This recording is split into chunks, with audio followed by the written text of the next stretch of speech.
Hello friends, ಇವತ್ತಿನ ಸಂಚಿಕೆಯಲ್ಲಿ ಏನಾಯಿತು ಅಂತ ನೋಡ್ಕೊಂಡು ಬರೋಣ ಬನ್ನಿ. ಪದ್ಮಜ ರೂಮಲ್ಲಿ ಜೋರಾಗಿ ಅಳ್ತಿರ್ತಾರೆ. ಆಗ ಇಂಜೆಕ್ಷನ್ ಹಿಡ್ಕೊಂಡು ಕನಕಾಂಬರಿ ಬರ್ತಾರೆ.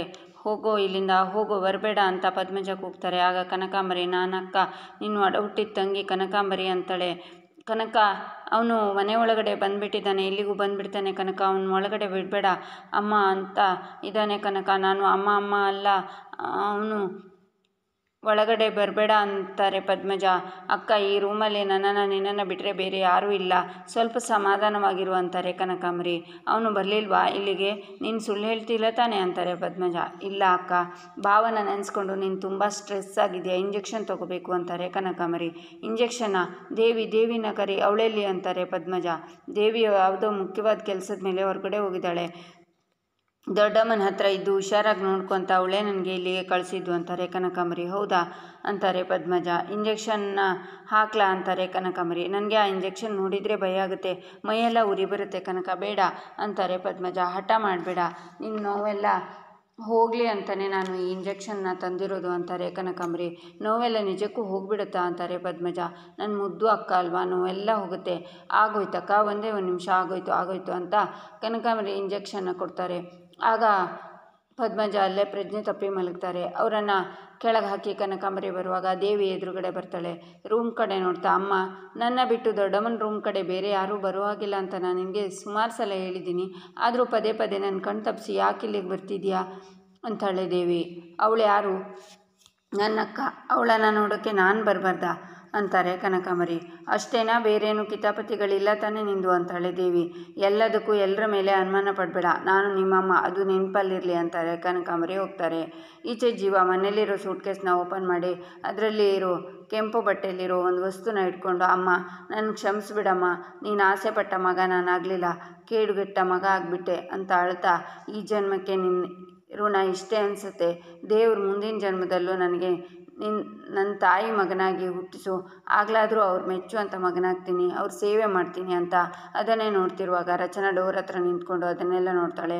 ನಂತರ ಜೀವ ಆ ವಸ್ತುನ ಹಾಗೆ ಸೂಟ್ಕೇಸ್ನಲ್ಲಿಟ್ಟು ವಾಪಸ್ ಅದನ್ನು ಬೀರುವಿನಲ್ಲಿಡ್ತಾನೆ. ಆಗ ರಚನಾ ಅಲ್ಲಿಂದ ಹೋಗ್ತಾಳೆ. ಜೀವ ಆಚೆ ಹೋದ್ಮೇಲೆ ರಚನಾ ಬಂದು ಆ ಸೂಟ್ಕೇಸ್ನ ಓಪನ್ ಮಾಡಿ ಅದರಲ್ಲಿರೋ ವಸ್ತುನ ನೋಡ್ತಾ, ಜೀವ ಅಳುವಂಥ ಇಮೋಷನ್ ಏನಿದೆ ಇದರಲ್ಲಿ ಅಂತ ಕೆಂಪು ಬಟ್ಟೆನ ಬಿಡಿಸುವಾಗ ಬಾಲ ಬಂದು, ಬಿಡಿ ಅದನ್ನ ಅಂತ ವಾಪಸ್ ಸೂಟ್ಕೇಸ್ಗೆ ಹಾಕಿ ಅಲ್ಲಿಟ್ಟು ಹೊರಗಡೆ ಬನ್ನಿ ಅಂತ ಹೋಗ್ತಾನೆ.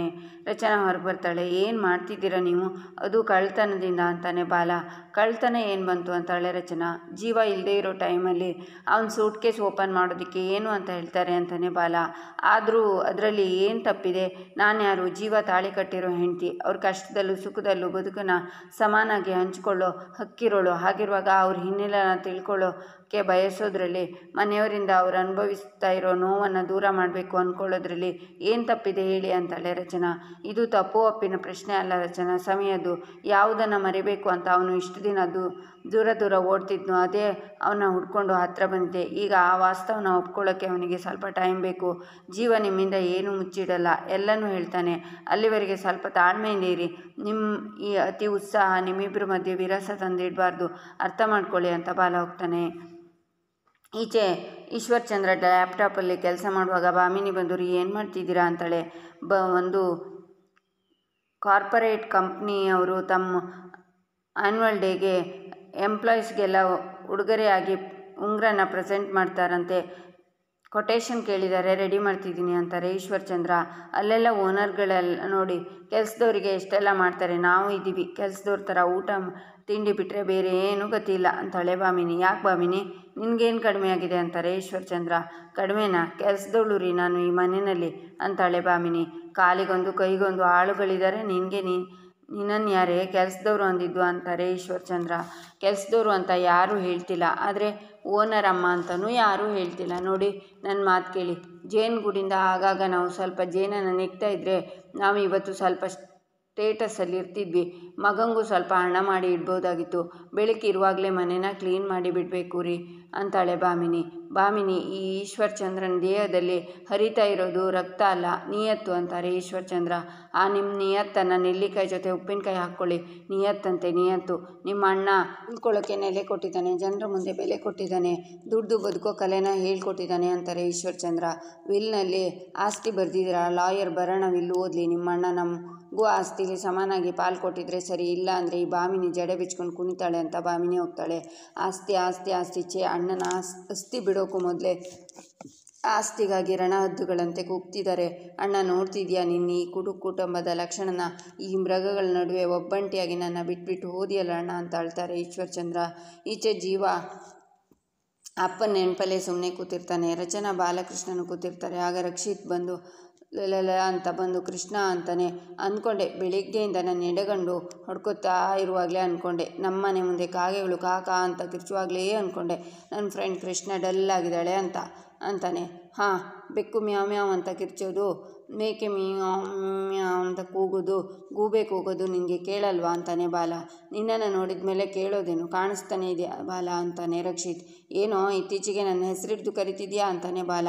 ಅದಕ್ಕೆ ತಾನೇ ಹೆಸರಿಡೋದು ಕೌಂಟರಲ್ಲಿ, ಎನ್ಕೌಂಟರ್ ಮಾಡಿಬಿಡ್ತೀನಿ ನಿನ್ನ, ಹುಷಾರ್ ಅಂತಾನೆ ರಕ್ಷಿತ್. ಕೃಷ್ಣ ನಿನಗೆ ಇಷ್ಟ ಅಂತ ಬಲೂನ್ ತಂದಿದ್ದೀನಿ ತಗೋ ಅಂತ ರಕ್ಷಿತ್ ಕೃಷ್ಣಂಗೆ ಕೊಡುವಾಗ ಅದು ಒಡೆದೋಗುತ್ತೆ. ಆಗ ಕೃಷ್ಣ ಅಳ್ತಾಳೆ, ಅಳಬಾರ್ದು ಕಂದ, ಬೇರೆ ಬಲೂನ್ ತರೋಣ ಅಂತಾಳೆ ರಚನಾ. ಬಾಲಮಮ್ಮ, ಕೃಷ್ಣ ಅಳ್ತಿದ್ದಾಳೆ ನಿಲ್ಲಿಸಿ ಅಂತಾನೆ ರಕ್ಷಿತ್. ಬಲೂನ್ ಡಮ್ ಮಾಡಿ ಅಳಿಸಿದ್ದು ನೀನು, ಅವಳನ್ನು ನಗಿಸ್ಲಿಲ್ಲ ಅಂದರೆ 1 kg ಮೆಣಸಿನ್ಕಾಯಿನ ತಂದು ಬಾಯಿಗೆ ತುರ್ಕ್ತೀನಿ ಅಂತಾನೆ ಬಾಲ. ಕೃಷ್ಣ ಅಳಬೇಡ, ನಾನು ನಿನ್ಗೊಂದು ಜೋಕ್ ಹೇಳ್ತೀನಿ ಅಂತಾನೆ ರಕ್ಷಿತ್. ನನಗೆ ಬಲೂನ್ ಬೇಕು ಅಂತ ಅಳ್ತಾಳೆ ಕೃಷ್ಣ. ಆಗ ಜೇಬಿಂದ ಬಲೂನ್ ತೆಗೆದು ಉರಿಸಿ ಬಲೂನ್ನ ಕೃಷ್ಣಂಗೆ ಕೊಟ್ಟ ಹಾಗೆ ಹಾರ್ತೀಯ ಅಂತ ಅದನ್ನು ಹಿಡ್ಕೊಟ್ಟ ಹಾಗೆ ಮಾಡಿ, ಅಯ್ಯೋ ಹಾರೋಯ್ತು ಅಂತ ಮತ್ತೆ ಹಿಡಿದು ತಂದುಕೊಟ್ಟ ಹಾಗೆ ಮಾಡಿ, ಮತ್ತೆ ಹಾರೋಯ್ತು, ನನ್ನ ಹತ್ರನೇ ತಪ್ಪಿಸ್ಕೊತೀಯ ಕೃಷ್ಣ ತಗೋ ಅನ್ನುವಾಗ ಕೃಷ್ಣ, ಬಾಲ, ರಚನಾ ಎಲ್ಲರೂ ನಗ್ತಾರೆ. ಆಗ ರಕ್ಷಿತ್ ಹತ್ರ, ನೀನು ಕೃಷ್ಣನ ಬೆಸ್ಟ್ ಫ್ರೆಂಡ್ ಅಲ್ವಾ ಅಂತ ಜೀವ ಕೇಳ್ತಾನೆ. ಹೌದು ಅಂತಾನೆ ರಕ್ಷಿತ್. ನಿಮ್ಮ ಸ್ನೇಹ ಯಾವಾಗಲೂ ಹೀಗೆ ಇರಲಿ ಅಂತ ಹೋಗ್ತಾನೆ ಜೀವ. ಅಮ್ಮ, ಬೇಬಿ ಮುಖದಲ್ಲಿ ಈಗಲೂ ನಗು ಇಲ್ಲ ಅಂತಾಳೆ ಕೃಷ್ಣ. ಈಚೆ ದೇವಿ ಕನಕಾಂಬರಿ ಹತ್ರ, ಅಮ್ಮ ನಿನಗೆ ಎಷ್ಟು ಸಲ ಹೇಳಬೇಕು ದೊಡ್ಡಮ್ಮನ ರೂಮಿಗೆ ಹೋಗಬಾರ್ದು ಅಂತಾಳೆ.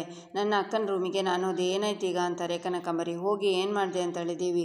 ಅದು ದೇವಿ ಅಂತ ಕನಕಾಂಬರಿ ಹೇಳುವಾಗ, ಬೇಡಮ್ಮ ನೀನು ಮಾಡ್ತಿರೋದು ಸರಿಯಲ್ಲ, ಇದನ್ನು ಇಲ್ಲಿಗೆ ನಿಲ್ಲಿಸ್ಬಿಡು ಅಂತಾಳೆ ದೇವಿ.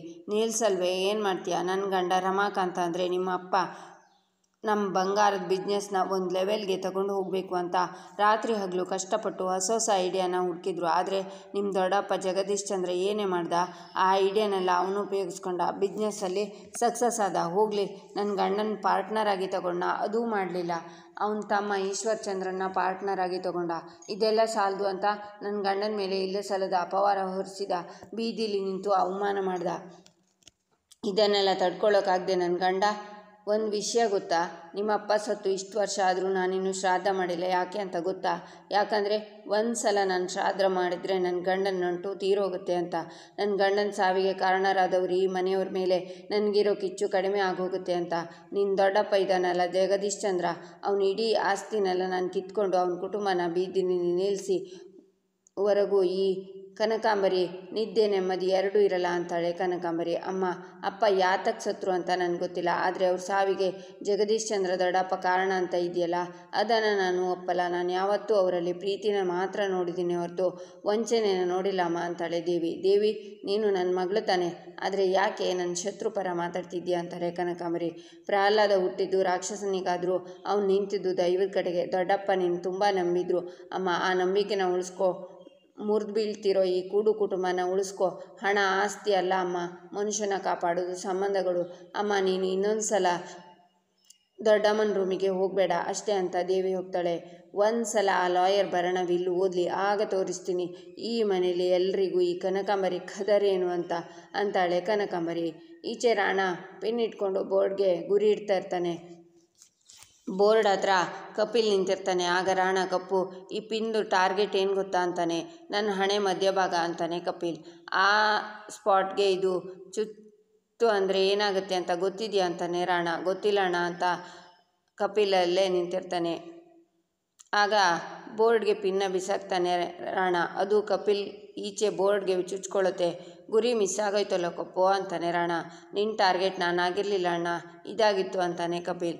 ಬೈ ಚಾನ್ಸ್ ನೀನೇ ಆಗಿದ್ದಿದ್ರೆ ಅಂತಾನೆ ರಾಣ. ನಾನು ಜೇಬಲ್ಲಿ ಯಾವಾಗಲೂ ಒಂದು ಲೆಟರ್ನ ಇಟ್ಕೊಂಡಿರ್ತೀನಣ್ಣ. ಬೈ ಚಾನ್ಸ್ ನಾನೇನಾದರೂ ಸತ್ತರೆ ನನ್ನ ಚಿತೆಗೆ ರಾಣ ಅಣ್ಣನೇ ಬೆಂಕಿ ಇಡಬೇಕು ಅಂತಾನೆ ಕಪಿಲ್. ಆಗ ರಾಣ ಅವನ್ನ ತಪ್ಪಿಕೊಂಡು ನನ್ನನ್ನು ಯಾಕೆ ಕಪ್ಪು ಇಷ್ಟು ಮೆರೆಸ್ತೀಯ ಅಂತಾನೆ. ದೇವರನ್ನು ಮೆರೆಸೋದು ಭಕ್ತನ ಸೇವೆ ಅಲ್ವಾ ಅಣ್ಣ ಅಂತಾನೆ ಕಪಿಲ್. ನಿನ್ನ ನಂಬಿಕೆನ ನನ್ನ ಪ್ರಾಣ ಕೊಟ್ಟಾದರೂ ಉಳಿಸ್ಕೋತೀನಿ ಕಪ್ಪು. ನನ್ನ ಅಣ್ಣ ಸಂಜೀವ ನನಗೆ ದ್ರೋಹ ಮಾಡಿದ ಹಾಗೆ ನಾನು ಯಾವತ್ತೂ ನಿನಗೆ ಮೋಸ ಮಾಡಲ್ಲ ಕಣೋ. ಇದನ್ನು ನೀನು ಹೇಳಬೇಕೇನಣ್ಣ ನನಗೆ ಅಂತಾನೆ ಕಪಿಲ್. ಕಪ್ಪು, ನನ್ನ ಅಪ್ಪನ ಆಸ್ತಿ ಪೂರ್ತಿಯಾಗಿ ನನಗೆ ಬರುತ್ತಲ್ವಾ ಅಂತಾನೆ ರಾಣ. ಬರಬೇಕು ಅಂತ ಅದು ನಿನ್ನ ಹಕ್ಕಣ್ಣ ಅಂತಾನೆ ಕಪಿಲ್.